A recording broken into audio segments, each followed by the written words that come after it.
From Washington, D.C., the swamp itself, this is the week's worst with Allen and Vadum. I'm Dr. Stephen J. Allen, Vice President and Chief Investigative Officer of the Capital Research Center.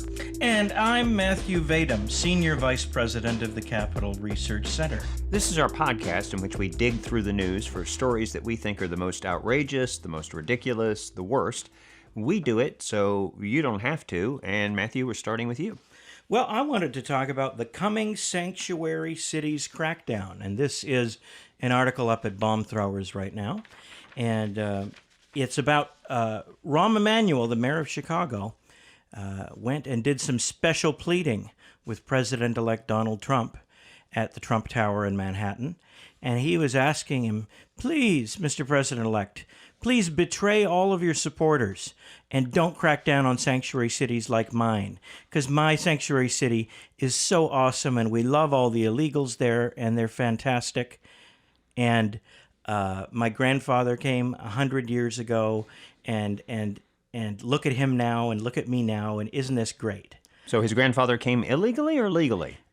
He didn't actually say, but the implication seemed to be that the grandfather came illegally. Most likely he came legally. Most of the immigrants during the period when you had the great immigration in the United States, you hear the stories about coming through Ellis Island and people had to be checked very reasonably, had to be checked for infectious diseases, that sort of thing. So most of the folks who came to this country, most of our ancestors, came here legally, unfortunately, with the exception of those who were kidnapped and brought here for purposes of slavery, but that goes back over hundreds of years. So the people who came here deliberately in violation of our law is actually a pretty small percentage, and I think people tend to conflate those because it makes it convenient. Are you accusing a politician of lying, Steve? Yeah, nobody's worried about sanctuary cities for legal immigrants. You're only worried about sanctuary cities for illegal immigrants, or many of them aren't even immigrants. We use this terminology. Illegal alien is actually the correct term, but some people find that offensive, so we use fake terms.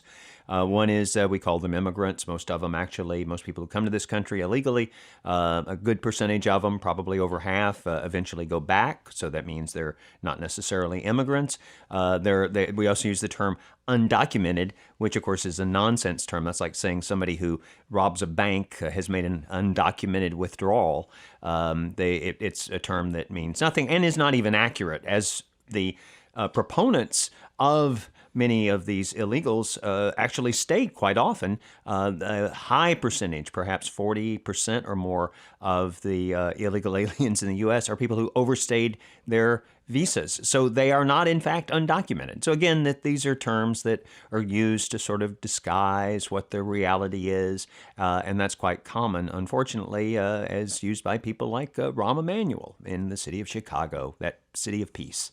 Well, Rahm Emanuel is just rubbing his hands together right now saying, oh, goody, goody, maybe I can get the Trump administration to back off on one of its major campaign promises. And yeah. I would hope he's just whistling Dixie. I don't know that he would whistle Dixie, but he may not know how Dixie goes. How about whistling past the graveyard? That may be it. Well, the threat right now... He'd do a little jig as well. The threat right now to the sanctuary cities is that the federal government will cut off the vast amounts of money that they get.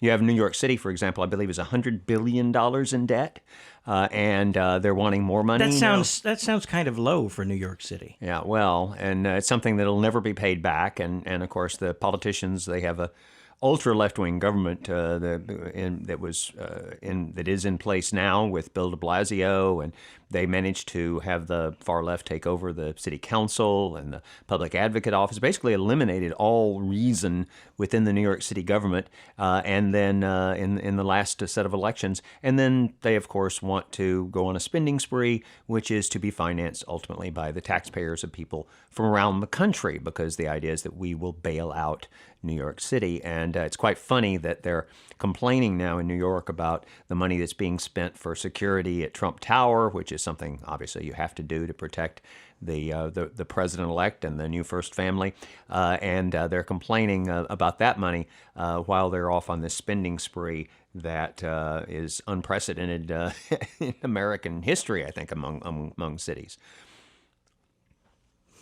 All I can say is call the wambulance. Well, one of the things I'd like to talk about is the China call, because you saw this week how the left just completely goes off the deep end whenever Donald Trump does anything that's outside their frame of reference. And in this case, of course, they took a call from the leader of Taiwan. For those who haven't followed this for decades, you have a situation in China where the communists took over in 1949. They exiled the then government of China to the island of Taiwan, which became known as the Republic of China. So you had the People's Republic of China, which was the communist dictatorship. And then you had the government, the Republic of China on Taiwan, which is a nationalistic, somewhat authoritarian, but over the years developed very much into a democracy. And unlike China, which of course, the mainland China, which is still under control of the Communist Party. So the mainland China, the communists, they consider Taiwan to be a province. And so since the 1970s, we've kowtowed to the Chinese in that regard.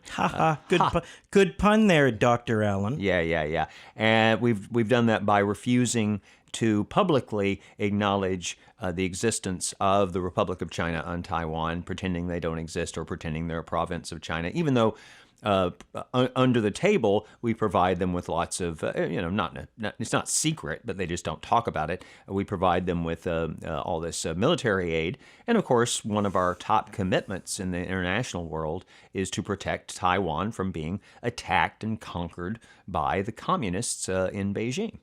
And so Donald Trump takes a call from the legitimate leader, and this is obviously something that's been thought through. John Bolton, who's one of the president-elect's advisors, who's a contender now for Secretary of State, wrote an op-ed piece a few months back about the steps that the next president should take in terms of standing up to the Chinese bullies and how they're all the terrible things that they're doing in the world.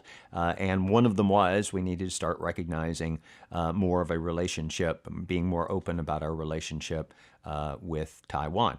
And this reminds me to a great degree of something that happened early in my political career when Ronald Reagan got upset, rightly so, that President Ford, Republican president, with Henry Kissinger as his Secretary of State, and even many of our younger listeners, if you follow politics, you know who Henry Kissinger is. Well, Henry Kissinger advised President Ford not to recognized Alexander Solzhenitsyn when he came to Washington, who was a great freedom fighter and dissident in the Soviet Union. And Ford did that. He refused to acknowledge Solzhenitsyn, refused to have him at the White House. And this was, of course, done to not offend the delicate sensibilities of the Soviet Union, this vast murdering dictatorship. And Ronald Reagan, that was one of the reasons he ran for president of the United States against Gerald Ford in the Republican primaries, was his outrage over this kowtowing, in that case, to the Soviet Union. So this is what this reminds me of. I'm sure that a lot of people saw Rachel Maddow on her program just quaking and almost crying, talking about how this is the way wars start. And then you had the usual Trump insults. I always enjoy when Rachel Maddow gets upset. Yes. There's something really sort of soothing, soul-soothing about it. Well, she does quake well. And then there was Matthew Dowd on the ABC Sunday morning program who said he just had to work in an insult at Trump, which is he said that Trump's ego just wouldn't let him not take this phone call, even though it was terrible for American foreign policy. Of course, that's silly. Trump knew exactly what he was doing, and he was doing something that is long overdue for this country, in my view. So what else have you got there? Well, I've got here, I have to be wondering, is it about time to arrest Michael Moore for sedition? This is something I wrote about at Bomb Throwers. It's up there right now at bombthrowers.com. He is not just planning to lead a protest. He wants to get angry mobs of leftists in Washington, D.C. on January 20th for Inauguration Day in order to disrupt the inauguration. Now, you don't get you don't get angry mobs of leftists together to disrupt something. You get them together to prevent something from happening.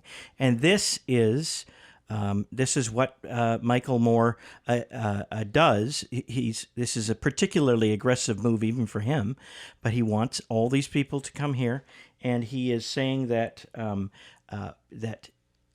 Donald Trump's election is illegitimate because of this trivial metric known as the popular vote, that Hillary Clinton has 2.5 million more popular votes than Donald Trump has, and that this means he's illegitimate and we need to riot in the streets. Well, he doesn't quite say that, but he comes pretty close to it. And I'm just wondering, why hasn't Michael Moore been arrested for sedition yet? Well, he's certainly someone who has friends in high places. Remember, wasn't it Jimmy Carter, one Democratic convention, where Jimmy Carter had him sitting in the box there, observing the convention there with Michael Moore, and he's a far leftist. Look, I appreciate the artistry of some of his works. Often he misses the point of the story when in his documentaries. I remember that he actually had in his documentary about 9/11, Fahrenheit 9/11, he actually had good material in there, true material about the ties between the Washington establishment and the Saudi royal family and some of the people who were actually behind 9/11, as we now know, that were, their families were put on a plane and jetted out of the country so they would be in safety. And at the same time, there was sort of a cover-up of the Saudis' role because they were seen as our ally, and we didn't want people to know what they had, how they were involved in 9/11. He had good material in his documentary, but the way he presented it, it was always from a far left perspective, and people who didn't share his particular politics didn't believe it at the time. I remember that. I remember trying to convince people that there was something to it, and I couldn't because Michael Moore was such a turnoff to them. This year, he was actually right in predicting what would happen with regard to the blue-collar vote going for Donald Trump, and he was warning his fellow leftists about this. Of course, they weren't in the mood to accept what he had to say. They thought that anything you said that made it seem like Trump might win was, made you a traitor to the left-wing cause if you accepted that reality, and they wanted to present this picture that Trump was never going to have a chance, couldn't win, and we saw what that bought them. Didn't he say, Michael Moore say that you watch, Trump will get elected, it'll be the biggest FU in American electoral history. And he was right. Oh, yeah. He actually got the point of the Trump campaign in terms of the people giving the finger to the establishment, people saying we've had enough, working class people in particular getting a raw deal from trade agreements, getting a raw deal from the crony capitalism where Wall Street gets bailed out, but little people don't get bailed out. So he had his finger on that, but he has this left-wing ideology that sort of clouds everything, and now he's going off on this effort. Reminds me also of this. The threats that some of the electors have been getting, and I think we've got two Republican electors now who say that they're going to vote for John Kasich. At least one of them is using Van Jones's PR firm to get his message out there, which is not going to buy many points with conservatives or Republicans. If you have Van Jones, who was, of course, the green jobs czar in the Obama administration, who lost his job because it turned out he was involved in the effort to say that 9/11 was secretly planned by George Bush and his cronies. So he was known as a 9/11 truther, and that cost him his job. He said that he was doing the green jobs effort in the Obama White House because it was a way to get rid of capitalism, that you go from current capitalism to green capitalism, and eventually you're able to get rid of capitalism entirely. He also described himself as someone who, in prison, had become a revolutionary communist. So that's Van Jones. And a rowdy black nationalist. Don't forget that. Yes. And so that's Van Jones, who you see on CNN. He's the guy who said that the election of Trump was a white lash, which is obviously racist terminology, but that's okay. gets away with that sort of thing. So the fact that they're using the PR firm associated with Van Jones is not going to win them many points as they try to explain. I think one of the guys, one of the electors who's voting against Trump from Texas, wrote a piece for the New York Times, which was summarized by many people as him saying, well, Donald Trump reminds me of Darth Vader, and my son knows that Darth Vader is a villain, so I just can't vote for that. Darth Vader's a villain? Yeah, Darth Vader is a villain. Apparently, at some point. I mean, spoiler alert and everything. So that's where we are on that. And of course, the elector is getting death threats. That's I think a new thing in politics. I can't. It may have happened. It may have happened in 2000 when there was the disputed election, the recount that lasted, what was it, 35, 36 days after the election, Bush versus Gore. And I think that there were leftists that were threatening Bush electors, telling them they had to vote for Gore because Gore got the popular vote. So I think there was some threats of death back then. Yeah. And of course, if you go back to like 1876, you had a dispute in the presidential contest where, to this day, we're not quite sure who actually won the presidential contest of 1876. But the deal was worked out where they would, the Republicans could win if they promised to take the Democratic side and withdraw the troops from Reconstruction, where they were protecting the rights of African Americans in the South, from the Democrats who were trying to take away their rights. And the Republicans were basically forced to withdraw, which strangely enough is now remembered by many people as the Republicans being evil for withdrawing their opposition to the Democrats. Nobody blames the Democrats that the Republicans were protecting people from. They only blame the Republicans for being forced by the political situation, which is that the election was essentially tied and nobody knew who won it. Well, back then that led to the glorious presidency of Rutherford B. Hayes, didn't it? Yeah, or is that Ruth Bader Ginsburg? Or he was trying to make America great again way back when. Well, back when. Well, let me bring up a story that's a fake news story. You know, there's a lot of talk now about fake news. Well, we have one that's just absolutely clearly fake news, and it's in the Washington Post. It's by a guy named Chris Mooney. Now, Mooney's specialty is presenting Republicans, conservatives, free market people as conducting a war on science. I think he had a book out actually called The Republicans' War on Science. So he, of course, takes the position of the environmentalists, which is the anti-science position. That's the great irony. But, of course, they present it as the pro-science position, making all sorts of ridiculous claims. 97% of scientists believe in global warming theory, which is not true. No studies ever said that. They just make it up. So here's the with regard to the Paris Climate Treaty. Now, remember, this is the agreement that all the countries of the world would get together and they would restrict the activities that lead to emissions of greenhouse gases, or at least that's how it's characterized. It's a total fake, but that's how it's characterized. Now, he says that Donald Trump, who's promised to scrap the Paris Treaty, he's not going to be able to do that because according to Chris Mooney, and I'll read here, it says, a new survey released by the Chicago Council on Global Affairs on Monday suggests that if Trump were to withdraw from the agreement, that may not be popular within the United States. The survey of 2,061 Americans conducted in June finds that 71% support the Paris deal, including 57% of Republicans, a notable finding on a topic that, at least so far, does not seem to have received much polling attention. Now, the reason I say it's a fake news story is that it's fake on its face. I mean, there's no way this could be true, and here's how you know. Right before the vice presidential debate, there was a survey, which no one has disputed because other surveys, other pollsters have found similar results. And that was that 41% of Americans could not name Donald Trump's running mate, and 46% could not name Hillary Clinton's running mate.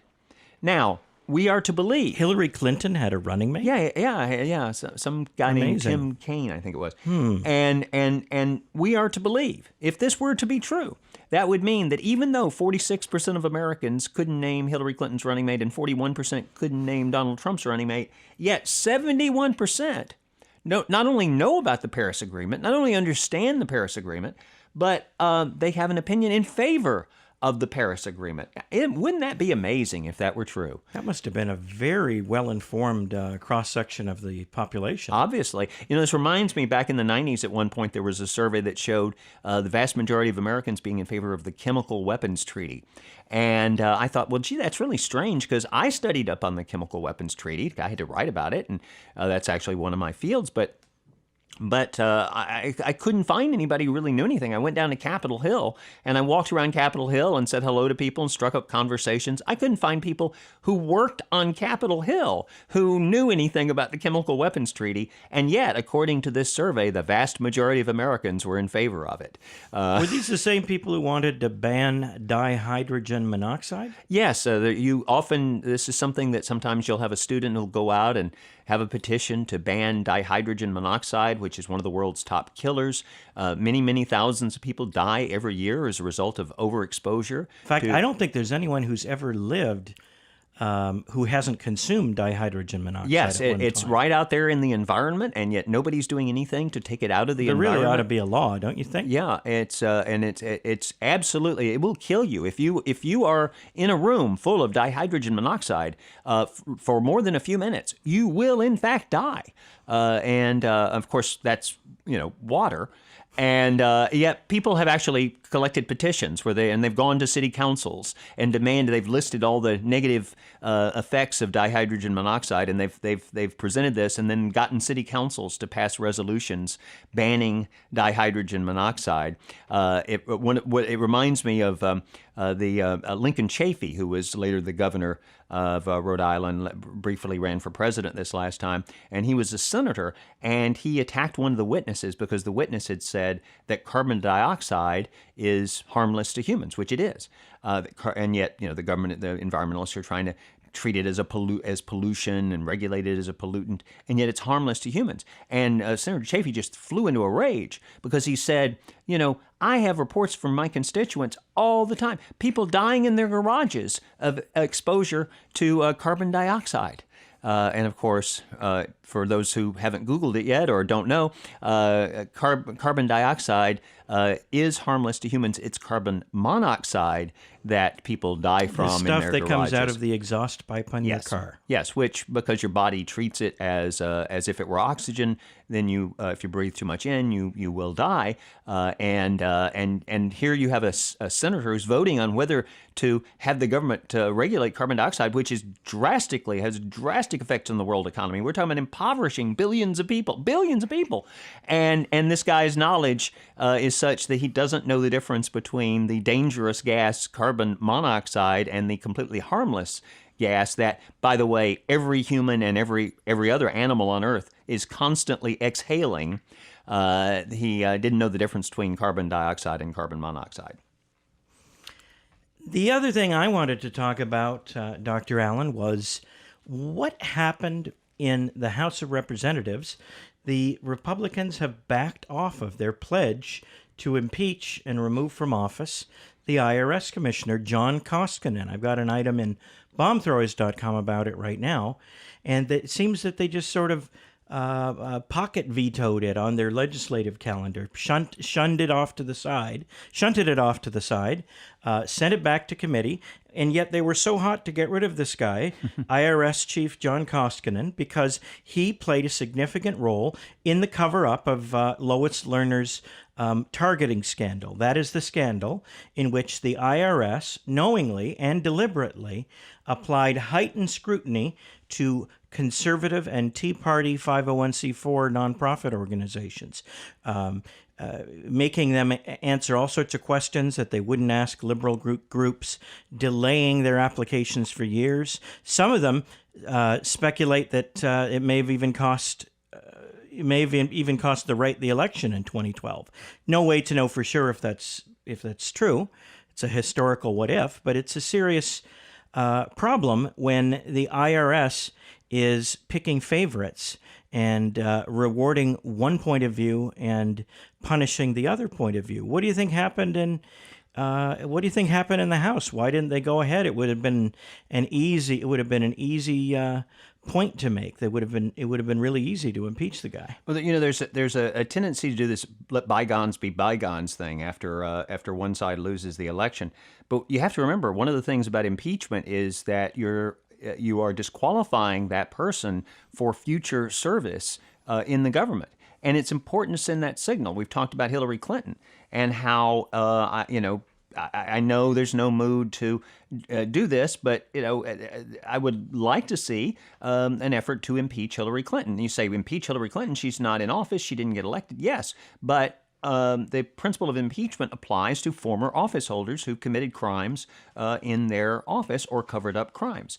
With regard to the IRS commissioner, you have a situation that the Tea Party movement, I guess to explain to people on the other side what this is like, imagine if at a key moment in the abolitionist movement or the civil rights movement, you had the federal government cracking down on a particular group of people who were on one side of an issue, the anti-Vietnam War movement, not allowing them to have the tax exemptions that were normal for people involved in politics at a certain level in terms of advocacy. You're not allowed to supposedly promote a particular candidacy, although people on the left often get away with that. But still, this is part of a normal procedure. And Lyndon Johnson, remember, tried to, or he put the legislation through to take away tax exemptions for churches who had criticized him. And sometimes that's what the government does. But basically, we want to encourage people to be involved in the debate. And here you had the IRS just cracking down. And I got to tell you, it had an effect on me. I was editor of a magazine called Tea Party Review, which was an effort to do a Tea Party magazine. And, of course, all magazines survive on advertising. And there were people who told me, well, I can't buy an ad. I'm afraid of being audited. And this was, of course, before the scandal came out. So I was saying, oh, you're being paranoid. What are you talking about? Nobody's going to retaliate against you for buying an ad in a Tea Party magazine. And now we know that's exactly the kind of thing that they were up to. And it's disturbing that they're not taking action now to establish that principle and say we will never allow this. Remember, Nixon had several charges of impeachment against him, and the one that had the best probability of succeeding, had he not resigned before this could take place, was the one where he attempted to use the IRS to retaliate against his enemies. He attempted. They actually refused to do it. And so Nixon, the IRS commissioner said, no, I refuse to do this, President Nixon. Right. And the Obama people did. President Nixon said, okay. Yeah. And the Obama people actually did what Nixon was attempting to do and was never able to do. And yet and they got caught red-handed. I mean, there's nobody who looks at the effort by Lois Lerner to take the Fifth Amendment, the destruction of computers, and all the other things that were done. Nobody looks at those and reasonably thinks that this is not a conspiracy to use the IRS to crack down on the president's political adversaries, who they considered beneath contempt and deplorables and so on. And so it's sad that we're not doing what we ought to do in a situation like this. I did want to mention one thing, and that is Kellogg's apparently doesn't like you. Kellogg's has said that they're withdrawing their advertising from Breitbart. Breitbart being the online publication associated with the president's aide, Steve Bannon, very distinguished publication. I believe you've written for that. Oh, many times. I used to write for them pretty frequently. Yeah, and so, I was never a paid contributor, unfortunately. Oh, well. They didn't have any money back then. Yeah, well, I've written for some online publications as well that couldn't pay me.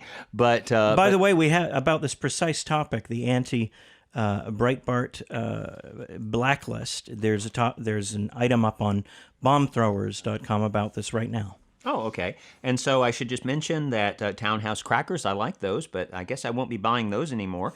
And there's Pringles, Cheez-It, Keebler, Austin. And this is because they withdrew their advertising from Breitbart.com because Breitbart was deemed to be evil.